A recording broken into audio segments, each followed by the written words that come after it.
Bonjour les amis, c'est Simon de Sens Vitae. Aujourd'hui, nous sommes en compagnie de Dr Alfred de la clinique vétérinaire VetClinique. Dis-nous, Dr Alfred, comment gérer les problèmes comportementaux de son animal lors des séparations? D'accord. Déjà, il faut voir à quel stade est le chien. Soit s'il est un chiot, s'il est déjà un chien jeune ou s'il est adulte. Pour les chiots, il faut l'habituer à la séparation, il faut le faire progressivement. Ça fait partie de son éducation. Si l'éducation est mal faite par rapport à ça, on risque d'avoir des problèmes une fois qu'il sera jeune ou qu'il sera un peu plus âgé.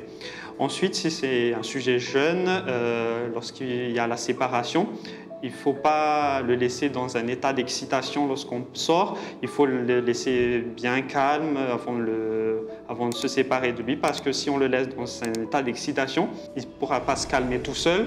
Pour le calmer, peut-être on fait une petite marche, des exercices, vous jouez avec lui et vous le laissez bien se poser avant de sortir, avant de se séparer de lui.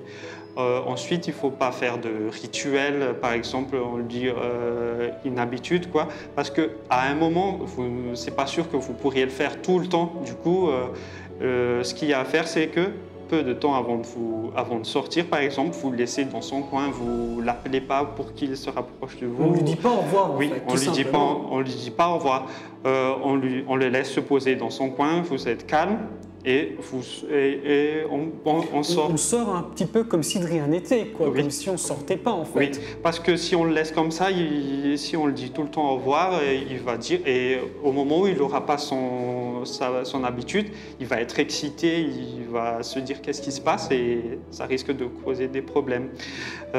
Ensuite, il ne faut pas l'habituer à la présence humaine parce qu'une fois qu'il sera tout seul, il va avoir du mal.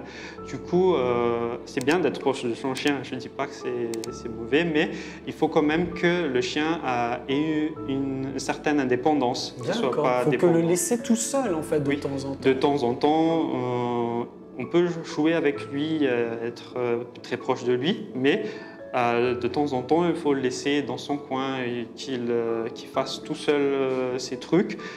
Et comme ça, une fois qu'on le laisse à la maison, il est calme. Une fois qu'on rentre à la maison aussi, il faut faire sentir sa présence progressivement. D'accord, c'est-à-dire que quand on arrive, hein, on ne saute pas sur son chien. On ne va pas le câliner en disant « Ah, ça fait longtemps que je ne t'ai pas vu ».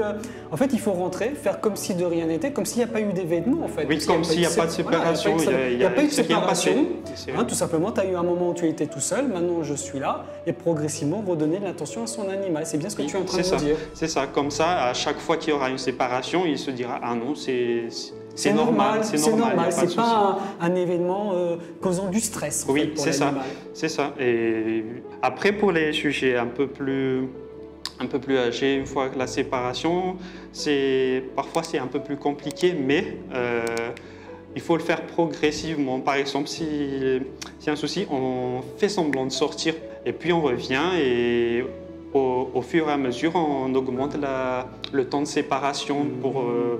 Donc on entraîne son chien en fait il faut à supporter la séparation avec ses semblants, ses mises en scène de séparation. C'est l'habitude, il faut l'habituer. Toujours une question d'habitude. Oui.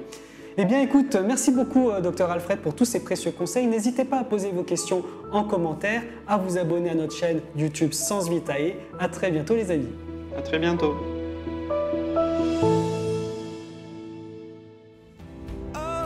We are all